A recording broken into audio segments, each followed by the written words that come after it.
It's it. Brendan Schaub. He gave his opinion on Dana. They ate live like piranhas. It's so dumb. I didn't talk to him about that, but first of all, he's wrong. Yeah, He's wrong about the theory. Look, Brendan's my boy, but he needs a handler. Yeah. He needs someone like me around him all the time. What are you gonna do? No. Yeah. Here's why. Yeah. And he'll go, yeah, you're right. And then the other thing I think that irks me even more is Dana lies about it. And then people want to get mad at me. Oh, dude, come on.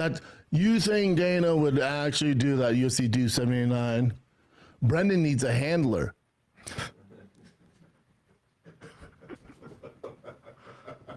Do I? Or does your boy need a handler? You should have ran that by me. Right? I don't need a handler. These guys need a handler. Wow. So it finally happened. A few weeks ago, I made a video with a prediction, saying how I thought Brendan Schaub was definitely going to respond to Joe Rogan, saying that he needed a handler and essentially roasting him on his podcast. It will be interesting to see how Brendan Schaub responds. I do think he will respond. I think that he will get very emotional by Rogan's response, by his insults, and I think he will do something dumb. And well, it finally happened. So a little bit of context here. About 2 weeks ago, UFC 279 went down, and some strange things did happen. But Brendan Schaub was one of the many people who questioned the event, thought that Dana White was lying about certain things, and thought that there was a conspiracy behind the event. Obviously, Dana White heard of that, and well, he responded to Brendan Schaub. Brendan Schaub said, "Hold my whiskey," and decided to respond to Dana White with a long Instagram post that actually went viral for him and got him some attention for that week. Now, back then when that happened, I thought it was pretty funny, and I thought, you know what, good for Schaub. I mean, between Brendan Schaub and Dana White, I don't know who is more hated among fighters and some comedians. And you can argue whether the conspiracy was dumb or maybe had some points behind it, but it got him some attention. When I first listened to the podcast, I was shocked. I mean, why would Joe Rogan be so invested and so upset at, Brendan Schaub saying that about the UFC? And he was so mad that there was a clear cut, meaning that there was an edit done. He said too much and they just had to remove part of that podcast or part of the conversation, which is wild. Because here's the thing, Brendan Schaub has done way worse things than say that about the UFC. Like, I don't know, maybe threaten Bobby Lee and use Joe Rogan's name to try and intimidate him. I mean, that clearly didn't upset Rogan at all. But when Brendan Schaub questions the UFC, that's when he draws the line. It's a bit weird. I mean, how dare he question the ethics and honesty of the UFC, right? So naturally, Brendan Schaub responded with this on his last episode of the Schaub Show. I'm like, well, he can do it, but yeah, some just rich billionaire, not even a millionaire, liking something and Yeah, and just be like, and then these people rent it out. And then Dan be like, yeah, do it. and the people And are then the fighting two for rich his guys like, entertainment. yes, Yeah. yes. And in what world is this? What world are we living in? And then the other thing I think that irks me even more is Dana lies about it. And then people want to get mad at me. Oh, dude, come on. You think Dana would actually do that UFC 279? Brendan needs a handler.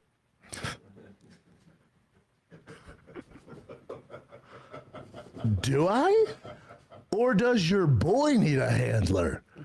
I'm not the one playing grab ass with Mark Zuckerberg, letting him rent out Thick Boy Studios, shutting it down for his entertainment. You should have ran that by me. Right? I don't need a handler. These guys need a handler. Somebody should have gotten the ear of Dana and Mark Zuckerberg and went, hey, you two rich, privileged. All right, so a couple of things that we need to unpack here. Now, the first one, I do have to say this. This one's pure speculation, okay? So take this with a grain of salt. This is pure speculation. I have no proof or anything that supports my claim whatsoever. With that being said, when Brendan Schaub was responding and saying, oh, I should have ran that by you, or he said something along those lines, he winked into the camera when he said a certain phrase. Now, this is me looking way too much into it, but could that possibly be Brendan Schaub sending Joe Rogan a message? Like saying, hey, I know, right? I know what went down back in the day, because if you guys remember, a while back, Brendan Schaub got in trouble by Rogan because on an episode of The Fighter, on an episode of Below the Belt, back when he had it. He mentioned that he knew a couple of bald guys that were, sleeping around or whatever, alluding to Joe Rogan and Dana White having side pieces, allegedly. Now, after that happened, the next episode, Brendan Schaub clearly apologized and took back everything he said. He said if he was kidding around, he didn't mean that it was Joe Rogan, yada, yada. It was very clear that that somebody had a conversation with him and said, hey, you need to retract this and be careful with what you say. I'm going to segue into this. I'll tell you what's not a great idea is to quote anything I say off a number of the 3 shows that I do. Between last week's podcast on King the Sting with Theo Von, a gentleman who was losing his hair sent in relationship advice, says, I'm losing my hair, man. I'm worried about shaving my head. I'm worried I'm not going to get chicks anymore. My dumbass, I say a lot of dumb things, and I take credit for it, and I own it, man. But when I have a problem with it is when it affects very close friends like Joe Rogan, who has to deal with some sort of media frenzy now because they misquoted me. When I say misquoted me, I assume everyone knows the context that I'm talking about. What I meant by that, and this is me correct it now, so there's no miscommunication, there's no blurred lines. I did not mean Joe Rogan is cheating on his wife. Joe Rogan is one of my closest, dearest friends.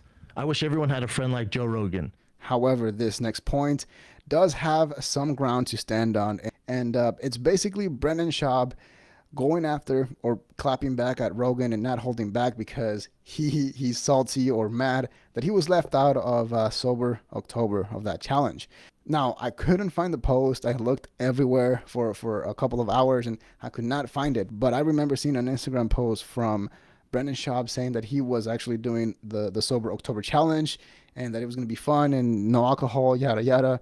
And then it's no longer there. And I haven't heard him talk about it, and I think he is still drinking. So it kind of made me think, you know what, maybe he thought that he was going to get in because, there are theories that say that he has been drinking a lot, building himself as this alcoholic so that he could get into the challenge and crush it. Realistically speaking, at the end of the day, it would be only Joe Rogan and him, fighting for first place. And if you guys are enjoying the video, please hit the like button and subscribe to the channel. It helps out a ton. It really does, and I appreciate that. Thank you. But going back to the previous point, I'm not saying that Joe Rogan is wrong in this situation. Clearly, Brendan Schaub needs a handler. All I'm saying is I think Brendan Schaub should respond to everybody that talks about him. If people like myself and many others can monetize talking about Brendan Schaub, then obviously he should as well. He should respond to anybody that talks about him. Obviously, going after Joe Rogan would probably be career suicide. But if you think about it, that is how Joe Rogan got his start, or that's how he started popping off back in the day. If you guys remember, Carlos Mencia, who was insanely huge and famous, one day decided to talk bad about Joe Rogan at this radio station in Tucson, not thinking that anybody would hear it. That radio DJ sent that tape to Joe Rogan. He heard it and then went on a nationwide tour just trashing Carlos Mencia, calling him a thief, and just completely trashing him. That's how he got a lot of traction, and he essentially became like everybody's hero for taking down Carlos Mencia. A fake ethnicity, and he's a joke thief. There's nothing genuine about him, and yet this thinks he's going to get on the air in Tucson, and I'm not going to hear about it. But thank God this guy Frank emails me and sends me this. Kudos to that guy. So it would be an interesting route, and at the end of the day, if Joe Rogan takes a shot at you, it's your right to respond, I would think. Also, I had mentioned this in my previous videos, and I guess it really upset a lot of his fans, a lot of Joe Rogan fans. I essentially said that Joe Rogan is still an employee of the UFC, and he still has to toe the company line. A lot of people said how Joe Rogan is a multi-millionaire, he's so rich, and he doesn't need to do anything, and is doing Dana White a favor. Sure, you can say that about any billionaire. They don't need to do anything. But that's not how business works. The reason why they have a value in the marketplace is because they are reliable and they can toe a company line. Dana White can't just walk away from the UFC. He has to work there. He has to hold up his end of the deal. People like Elon Musk can't just quit the company and go live a normal life. They have a board of shareholders who they have to respond to, and they have a duty to make them money. But I'm just saying, I think he just overreacted a little bit too much when defending Daddy Dana White. That's all I'm saying. So now, well, what do you guys think? Did he take an L with that? Did Brendan Schaub take an L with that response? Did he have a good point? In my opinion, like I said before, I think it's good work. Coming from him, I think it's funny, especially going after the three giants, Mark, Joe, and Dana.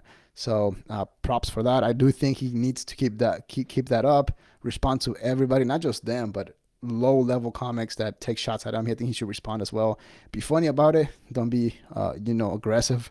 But I think that's all we have for today. See ya.